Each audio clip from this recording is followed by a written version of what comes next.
Terima kasih. Assalamualaikum warahmatullahi wabarakatuh. Terima kasih Pak Sekda, terima kasih Pak Doni, bolo kami yang ternyata juga belum pernah ke Jawa Timur, katanya janjinya mau ke Jawa Timur gitu. Minimal takziah untuk Pak almarhum Pak Rudi. Dan nengok kami-kami ini yang lagi berjihad begitu Pak. Berjihad karena banyak teman-teman kami itu yang kena COVID, masuk rumah sakit, tapi alhamdulillah sekarang progresnya bagus begitu. Pada sisi yang lain di yang seperti yang terjadi sekarang ini, kan mohon share screen ya. Oke, ini materi saya. Terima kasih empatinya, terima kasih doanya. Ngapunten kalaulah di kesempatan ini mungkin rasa-rasanya kami hanya bisa memberikan gambaran makro begitu. Kalaulah kemudian ada waktu yang lebih longgar, mungkin rasa-rasanya nanti kami pun membutuhkan, Mbak. Kami pun membutuhkan kehadiran teman-teman di Jambi untuk gimana caranya kita bisa meng-create program, gimana caranya kita bisa mengefisiensikan kinerja, gimana caranya kemudian kita bisa bekerja sama. Kira-kira seperti itu, Pak, kata kuncinya. Baik. Sharing session yang akan kami bawakan lebih kepada kerangka ekonomi makro. Catatannya adalah makro. Jadi kalaulah nanti teman-teman mau menghendaki yang lebih mikro, ada sedikit yang nanti di akhir itu kami coba pola pikir yang kami lakukan untuk yang mikro itu seperti apa gitu. Ya, saya sependapat bahwasanya landasan utamanya RPJP. Ya, kalau RPJP itu di kami itu tidak terlalu rumit, Pak. Ya, kalau ya di Indonesia itu mewujudkan Indonesia yang mandiri, maju, adil, makmur, dicapai hanya 5 tahun. Kalau kami tidak, kalau kami lebih spesifik ke arah Jatim sebagai agribis. Peta kami ini loh, peta kami ini itu peta yang kalau dilihat sepintas, ini citra hijau begitu. Kami tidak menafikan bahwasanya hijau inilah yang kami anggap sebagai dasar untuk kami berekonomi begitu. Jadi visi kami Jatim sebagai pusat agribis terkemuka berdaya saing global berkelanjutan. Jadi spesifik mikro, tapi bukan kemudian bahwasanya agribis itu sesempit yang kita bayangkan. Kalau kemudian kita lihat piramidanya yang seperti ini, bahkan sektor hulu sampai sektor hilir dan derivat turunan dari keterkaitan antar sektor-sektor itu begitu besar. Artinya ketika kita membicarakan agribis, di situ juga ada industri agrokimia, di situ ada industri pupuk organik, di samping tentu yang ada kaitan langsung dengan misalkan industri pertanian, baik itu skala nasional maupun yang lainnya. Pada sisi yang lain tentu agro kami dengan hijaunya peta kami seperti ini, kami tentu harus memanfaatkan produksi dan produktivitas. Alhamdulillah di kondisi COVID seperti sekarang ini semangat petani kami masih kuat. Kami yang mensuplai 63% surplus padi nasional, alhamdulillah tidak berkurang semangatnya untuk para petaninya. Jangan lupa bahwasannya ekonomi kami juga ditentukan oleh pasar penduduk kami. Penduduk kami cukup besar, Pak. Artinya 10% ya. Kalau Jambi itu 10%-nya Jawa Timur lah gitu. Jambi sekitar 3,6 ya. Kalau kami 39 juta, Pak. Nah, ini yang pangsa pasar ini yang dilihat. Tapi apakah iya pangsa pasar yang hanya di Jawa Timur ini cukup untuk bisanya berekonomi dengan efisien, berekonomi dengan skala yang ekonomis? Itulah yang kami butuh kerjasama dengan provinsi yang lain, begitu. Sehingga mungkin di kami rasa-rasanya reasoning ataupun judgment terkait dengan kebijakan itu sangat erat kaitannya dengan apa yang dikembangkan oleh teman-teman di perguruan tinggi begitu. Sehingga dari situlah kemudian kami akan menerjemahkan dari angka diterjemahkan ke ranah kebijakan. Termasuk juga dalam konteks bagaimana kami memanfaatkan luas wilayah yang terbesar kedua, terbesar di ini ya di Jawa ya. Ada 36% wilayah di Jawa itu ada di Jawa Timur. Baik, pada sisi yang lain secara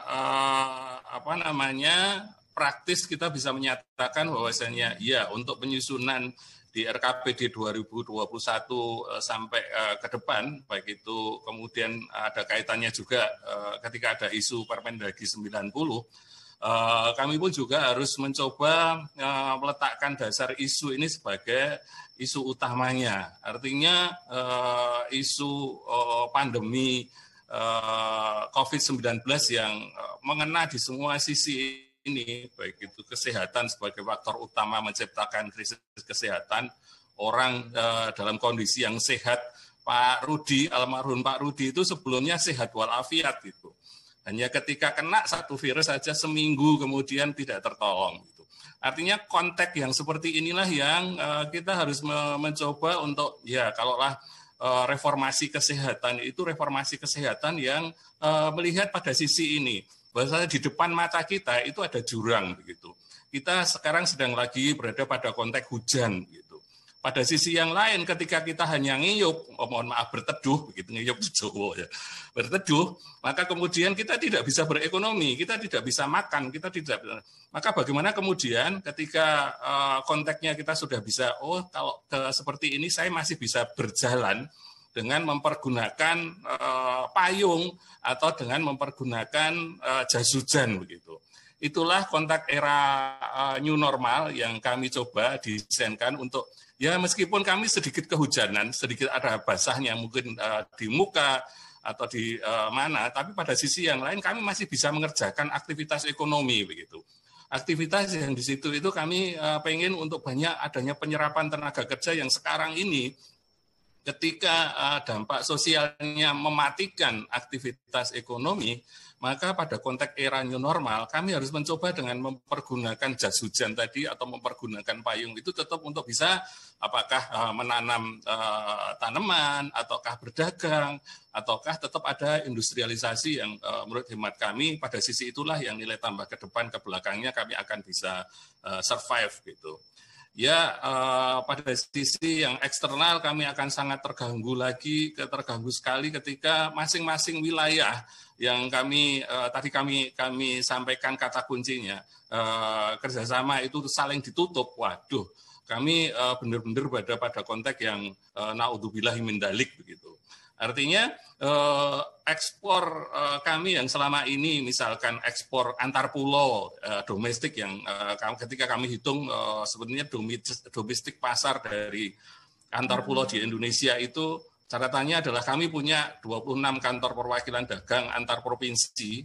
Nah, ketika sedikit aja terhambat konteks misalkan ada kebijakan physical distancing yang begitu kuat, maka kemudian kami pun juga akan terimbas karena itu. Demikian juga untuk ke luar negeri, ketika keran-keran ekspor itu ditutup, impor menurut negara mereka ditutup, kami pun juga akan tentu akan kolab juga ketika kami bisa memproduksi, tapi memperdagangkannya itu terganggu. Kami bisa memproduksi, misalkan kami bisa memproduksi padi misalkan, atau tomat misalkan, tapi ketika pasar antar kotanya itu ditutup oleh kebijakan pemerintah kabupaten kota, maka kemudian tomat atau padi itu tadi tidak bisa terpasarkan dengan konteks normal. Maka ketika ada panen yang seperti itu dan pasarnya hanya pasar lokal, meledaklah dia. Kemudian tomatnya menjadi tidak berharga dan sebagainya. Kami perlu untuk bisanya kemudian memperlebar pasar, untuk bisanya tomat yang tadinya hanya di pasar lokal, dengan kemudian kami perlebar pasarnya misalkan antar pulau, maka harga tomat, harga bawang merah itu menjadi normal dan bahkan ketika kesenjangannya itu demikian tinggi antara Jawa dan di luar Jawa, bahkan ketika kami menyelenggarakan misi dagang sekalipun untuk konteks ekonomi itu, tidak ada proses tawar-menawar, tidak ada proses nyang-nyangan kalau bahasa Jawa. Karena kesenjangan harga itu sedemikian tingginya begitu. Itulah pasar, itulah yang kami butuh kerjasamanya. Gitu. Demikian juga untuk bagaimana moneternya. Kalau moneter ini lebih banyak teman-teman di perbankan lah. Untuk menyusun makroekonomi, kami memang sangat tergantung dengan kebijakan dari apa yang terjadi di internasional. di ruangan kami ini kami harus memantau untuk misalkan konteks harga minyak. Harga minyak ketika benar-benar terkontraksi, benar-benar jatuh, maka kami sudah harus bisa mampu untuk menciptakan kondisi gimana antisipasi terkait dengan jatuhnya harga minyak. Day to day yang seperti itu. Karena apa? Karena fungsi kami untuk di tingkat nasional itu lebih pada klaster migas dan kondensat. Dan pada sisi yang lain, kebutuhan domestik kami terkait dengan migas dan kondensat ini begitu besar, sehingga ketika ada gejolak sedikit aja di pasar internasional, kami kena. Demikian juga gambarannya ketika misalkan ada sedikit kebijakan pemerintah pusat yang tidak afirmatif terhadap kami, misalkan hanya sedikit menaikkan pajak perdagangan 0, sekian, misalkan untuk perhiasan, dampaknya juga besar sekali terhadap kinerja pertumbuhan ekonomi kami. Ini kira-kira gambaran bagaimana kami harus menghitung kondisi di luar, begitu. Jadi eksternalitas luar negeri kami benar-benar harus mengikuti untuk ketika pada masa pandemi ini yang banyak yang terkontraksi, minus nih harga gambar merah ini semua, kami pun juga harus mencoba untuk melihat realistis terhadap kondisi itu. Jangan lupa kalau kami hitung 83,8% industrialisasi yang di Jawa Timur itu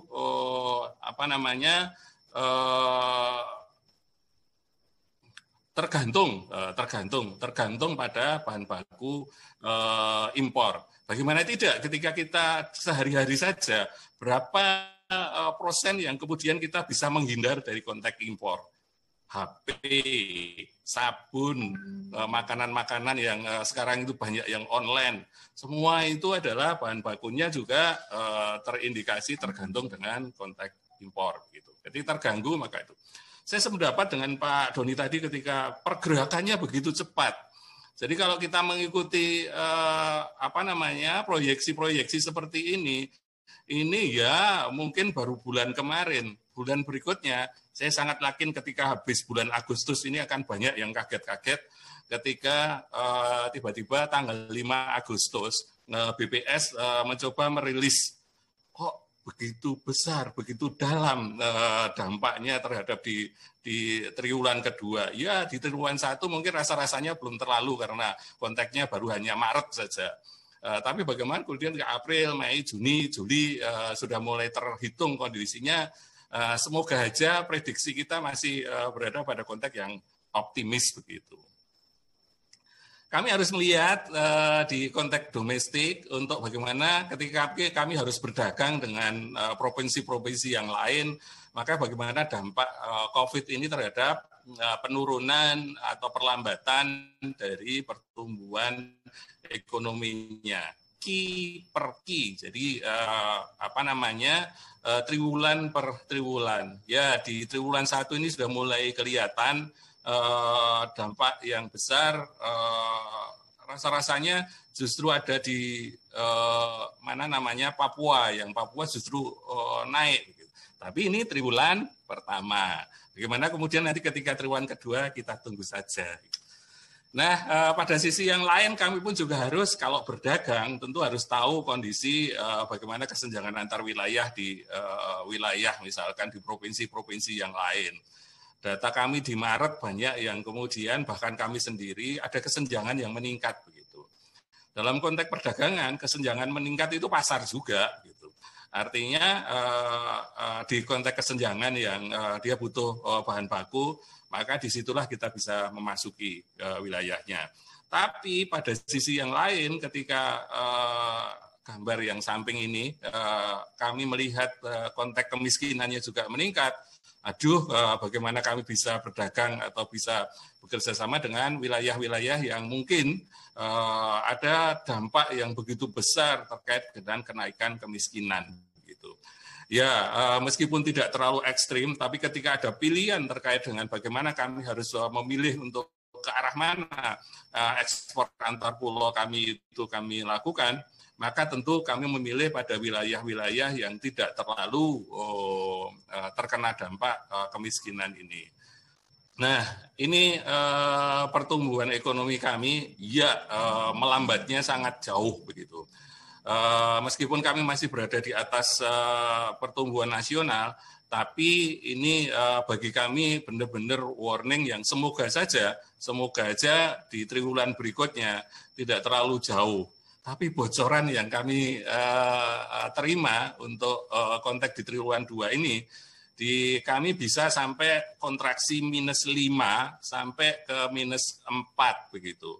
Artinya kalau Jawa Timur terkena dampak sampai ke -5 sampai ke -4% di triwulan 1, kami tidak bisa bayangkan kalau di pusat itu nanti sampai seberapa tingkat kedalaman penurunan pertumbuhan ekonominya. Strukturnya sama, struktur yang kami di Jawa Timur dengan struktur yang ada di pusat. Artinya ditopang oleh 3 leading sektor, ada industri, kemudian ada perdagangan, dan ada pertanian. Ketiga sisi inilah yang sangat berpengaruh signifikan terkait dengan bagaimana kita berekonomi di Jawa Timur.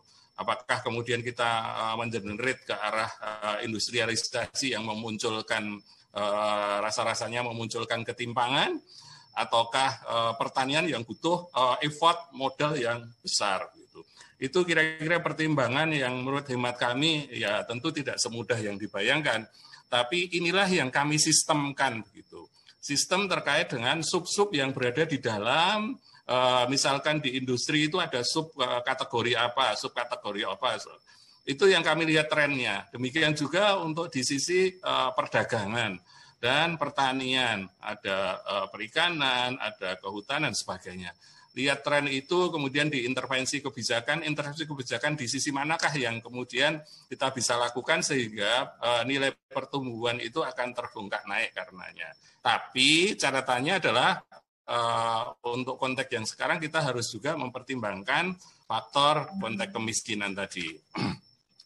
Ini kinerja untuk di triwulan 1 untuk bagaimana ketika kami juga harus melihat pada sisi di wilayah selevel dengan kami di Jawa begitu. Sisi inilah yang kami butuh untuk bagaimana kami memperhitungkan tingkat keparahan dari melambannya pertumbuhan sektor itu.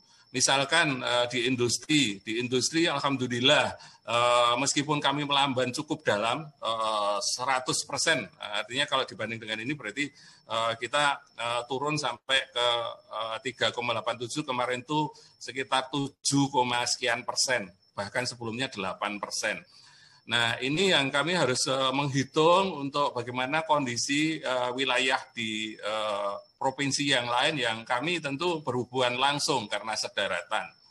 Untuk bagaimana perdagangannya, tumbuhnya berapa, untuk bagaimana pertaniannya, karena pertanian kami surplus mensuplai 63% kebutuhan nasional. Demikian juga ketika kami harus menghitung untuk pada sisi ke dalamnya, ke antar daerah kabupaten kotanya. Kami menggunakan korelasi Moran,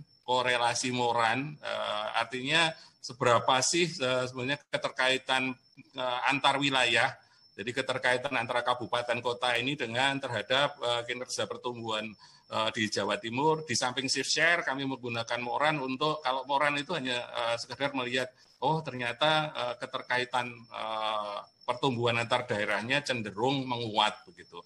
Jadi korelasi di antara masing-masing daerah untuk bisanya menciptakan pertumbuhan yang lebih baik itu terjadi meningkat untuk dari tahun 2016 sampai dengan tahun 2019. Sekedar penghitungan untuk bagaimana kami melihat strategi antar wilayahnya saja. Nah, iya, kami untuk memprediksi di 2020 ini belum berhenti ketika kondisinya sekarang kan masih berjalan. Artinya PSBB yang dilakukan masih belum berhenti sampai kepada memasuki ke wilayah normal atau new normal begitu. Padahal dua wilayah yang sangat besar terkena dampaknya itu kalau kemudian dihitung nilai ekonominya, menghabiskan atau share-nya itu hampir separuh dari perekonomian di Jawa Timur. Meskipun hanya sekitar Surabaya Raya dan Malang Raya. Itu bisa kemudian berpengaruh signifikan terhadap hampir 50%. Ketika ini dimatikan aktivitas ekonominya, ketika terlalu lama kita menerapkan PSBB-nya ini, maka kita harus berhitung berapa dampak perlambatan ekonomi atau bahkan kontraksi akan terjadi. Nah, ini kira-kira mainan skema bagaimana kita mencoba untuk menghitung proses kebijakan itu untuk di mana proses PSBB itu harus kemudian diberlakukan atau di mana kemudian era new normal itu kita coba untuk dihitung agar supaya keterpurukan atau melamban kontraksinya ekonomi itu tidak terlalu dalam. Nah, kita main-main di garis ini untuk bisanya kemudian memutuskan PSBB ini sampai kapan gitu. Ya, ini garis maya, garis virtual yang menurut hemat kami sangat gampang untuk bisanya untuk meyakinkan kepada pengambil kebijakan tertinggi, jangan sampai kemudian kita mengambil sebuah keputusan itu tanpa kemudian diperhitungkan efek-efeknya, efek terlalu dalamnya memasuki wilayah bagaimana dia terkontraksi atau happy endingnya terkait dengan bagaimana kita mengelola PSBB ini. Kalau dulu, jadi sebelum pandemi ini, kami sudah punya formula yang kalau dilihat hasilnya, bahkan misalkan tahun 2019 ini tepat benar untuk pertumbuhan PDRB-nya, pertumbuhan ekonominya. Kami memprediksi 5,52, di ini pun juga 5,52. Dan keterkaitannya dengan indeks kinerja utama lainnya sehingga menjadi inklusif itu pun juga tepat, hampir sama lah. Misalkan TPT yang sama, kemudian IPM yang ya kalau lebih tinggi alhamdulillah begitu. Hanya pada sisi Gini rasio yang kami rasa-rasanya masih belum menemukan sebuah formula yang tepat untuk bagaimana mengatur kecepatan tumbuh di antara usaha kecil dan menengah dan usaha besar. Untuk konteks inilah kami alhamdulillah mencoba berorientasi lain ketika kami sudah melihat kok ininya besar gitu, tingkat pergeserannya besar. Mohon maaf sebelum masuk ke wilayah ini, kami menggunakan ini itu tentu yang paling susah adalah mencoba melihat keterkaitan itu. Ada textbook yang kami pakai, misalkan textbooknya Harold Domar atau disegregasi model, yang dari situ semua kami akan temukan loading faktornya. Ini sederhana, alatnya cuma pakai Excel. Kami temukan loading faktornya sehingga kami bisa main-main di konteks itu. Dan ketika misalkan indikator ini kita rubah, maka indikator yang lainnya pun juga akan berubah. Sisi itulah yang kami mainkan untuk di sebelum COVID ini. Sebelum COVID, catatannya ada sebelum COVID. Jadi capaiannya pun juga sedemikian rupa hampir sama, hampir persis seperti apa. Tapi apakah ini bisa untuk yang akan datang? Ini yang kami masih mencari bentuk.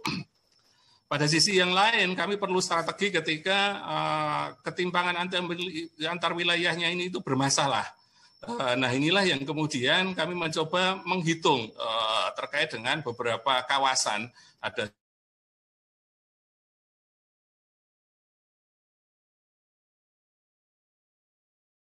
terhadap yang lain.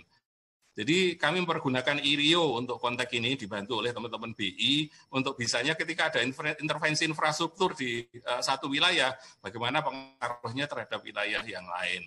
Dari itu semua kami alhamdulillah mendapatkan apresiasi dengan ditetapkannya Jawa Timur sebagai wilayah yang diprediksi untuk percepatan pembangunan ekonomi di Indonesia. Ada Perpres 80/2019 yang kami dinaungi. Ceritanya adalah cerita yang ini tadi, bagaimana menghitung keterkaitan antar wilayah, antar kabupaten kota, antar kawasan yang di situ kami coba untuk hitung intervensinya.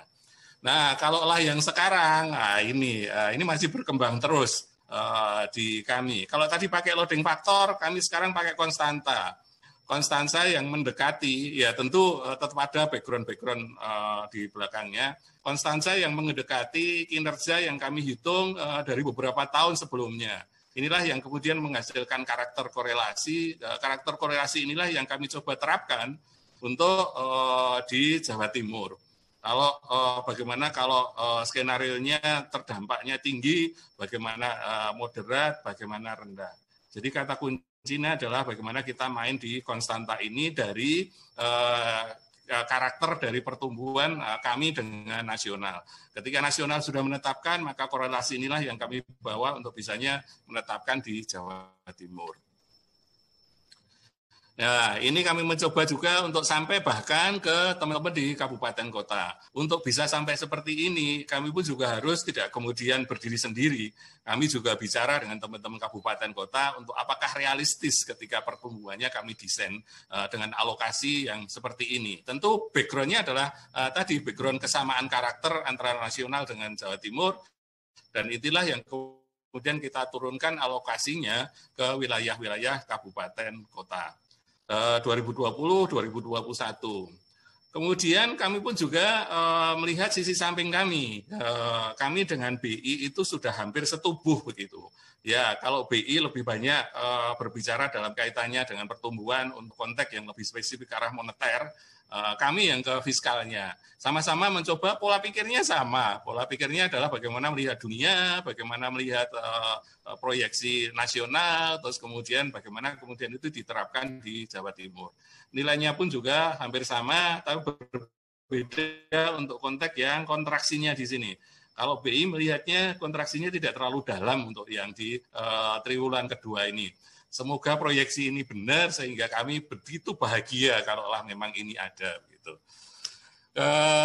Ini kalau kami berdiskusi dengan teman-teman di UNER. Mohon maaf kalau yang tadi kami mempergunakan kerjasama dengan Brawijaya. Ini yang UNER. Yang UNER kayaknya karakternya juga hampir sama seperti apa yang dilakukan dengan BI. Nilai pertumbuhan di 2020 pun juga tidak terlalu kontraktif. Artinya di sisi inilah yang kami mencoba untuk memperbandingkan dari beberapa itu yang kemudian tetap saja bahkan sampai sekarang pun kami juga belum menetapkan fixnya untuk dibawa ke DPR. Untuk bisanya kemudian kami mempertanggungjawabkan karena memang kami terus terang menunggu untuk tingkat kedalaman reaksi di triwulan kedua 2020. Nah, ketika triwulan 2 ini sudah mulai tergambar, kami akan bisa lebih memastikan untuk apakah iya di 2020 ini hanya sampai 1,49 atau hanya sampai 2,93 antara ini. Inilah yang kami masih mencoba untuk mengantisipasi terus untuk bagaimana kemudian kami bisa menetapkan. Kunci lainnya adalah ya ketika kami juga harus masuk ke wilayah yang detail untuk komoditas, kami menggunakan big data. Big data yang ya kalau yang seperti ini yang semuanya kontraksi, semuanya negatif ini apa ya? Kemudian logis kalau kami masih optimis. Ya, tentu realitas seperti ini yang sudah day to day, kalau BPS kan dia ada jangka waktunya yang triwulanan begitu. Sementara kami harus terus-menerus memberikan masukan kebijakan ke gubernur untuk bisanya sampai ke wilayah apa sih sebenarnya intervensi komoditasnya, tidak sekedar intervensi sektornya. Ya, kami melihatnya ya dari sisi yang seperti ini, dari sisi bagaimana big data ini itu kami pergunakan. Big data yang spesifik ke arah bagaimana ekonomi yang ada di Jawa Timur itu. Kemudian kami ketika melihat tren komoditas dari beberapa I/O yang kami bangun, ini I/O 2015, kemarin I/O 2010, karakternya hampir sama. Ya, kalau naik turun untuk 10 besar itu tidak terlalu jauh. Kami masih alhamdulillah berarti kami masih on the track untuk konteks agribisnya. Di sisi yang lain, kalaulah kami harus berdagang, kalau kami harus bekerjasama dengan wilayah yang lain, kami kembangkan dengan analisis untuk IRIO-nya. IRIO kami perbandingkan antar tahun, kemudian kami lihat bagaimana D1, D2 dan sebagainya. Kalau Bapak Ibu ngersake, kalau Bapak Ibu pengen, kami nanti siang webinar terkait dengan IRIO ini dari dasar. Artinya kami akan mencoba dengan kabupaten kota di Jawa Timur ini belajar bersama-sama untuk bagaimana memanfaatkan IRIO ini. Karena kita tidak bisa berdiri sendiri, kita harus bekerjasama dengan wilayah lain, dan konteks inilah sebagai dasar untuk kami harus bekerja sama dengan wilayah mana untuk konteks yang perdagangan antar pulau maupun perdagangan antar wilayah tadi. Nanti siang jam 1 kami buka webinarnya. Ada 3 sesi, 3 seri. Pertamanya adalah nanti siang. Kemudian ya tentu kami juga melihat dari studi-studi yang dilakukan oleh sisi samping kami. Ada Moneter Bank Indonesia yang sudah melakukan studi-studinya, bagus sekali studinya. Kami dulu ketika penganggaran belum terkena realokasi refocusing, kami juga menggunakan RSCA, menggunakan TBI, untuk bisanya kami bisa mendapatkan nilai-nilai komoditas yang sampai bahkan ke digit yang ke-7. Digit ke-5 sampai digit ke-7 tergantung dari komoditasnya. Detail inilah yang kami harus mencoba untuk tahu, untuk bisanya ketika head to head, ketika kami harus berhadapan, misalkan kami dengan negara Vietnam, kami dengan negara Burma, kami dengan negara Thailand, maka konteks ini yang kami dorong untuk di sisi mana kami itu unggul. Lagi-lagi ini untuk konteks mikro, sisi komoditas yang ya ternyata bisa kok, bisa dilakukan penghitungan-penghitungan yang seperti ini. Di BI ini sudah mewarning untuk bagaimana potensial winner maupun loser, sehingga dari konteks ini kami akan turunkan, derivasikan ke arah bagaimana OPD ini harus mendukung konteks ini. Misalkan tekstil yang potensi di COVID ini begitu kuat untuk bisanya dia memberikan nilai tambah dan sebagainya. Sementara yang terkena dampak paling signifikan adalah di pariwisata yang karena ditutup, karena harus ada physical distancing, maka dia terdampak paling kuat. Dan ini tidak mati, artinya bulan per bulan ini akan berubah karena konteks perubahan kebijakan tadi. Nah, sisi yang tadi kami sebut bahwasanya kami juga harus melihat indikator yang lain. Kami pun juga menghitung pakai koran, moran di konteks bagaimana keterhubungan tingkat kemiskinan. Dari inilah kemudian kami bisa memprediksi, kami bisa mencoba memproyeksi untuk tidak sekedar hanya pertumbuhan ekonomi, tapi bagaimana ketika kami juga harus melihat sisi pertumbuhan industri yang pengaruhnya besar sekali di kami itu, kemudian perdagangan dan bagaimana kaitannya dengan tingkat kemiskinan dan pengangguran. Kira-kira itu Pak Doni dan teman-teman semuanya, kami membuat diri untuk masukan-masukannya.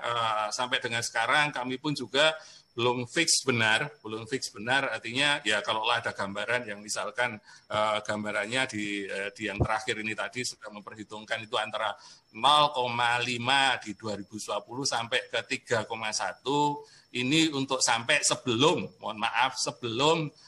adanya rilis BPS untuk di triwulan 2 2020. Demikian juga untuk di nasional, kalau yang di nasional di 2021, kalau di 2021 ini sudah mulai tidak banyak pergerakan untuk konteks bagaimana kami mencoba mendesain atau memproyeksi pertumbuhan ekonominya. Demikian kurang lebihnya, mohon maaf. Assalamualaikum warahmatullahi wabarakatuh.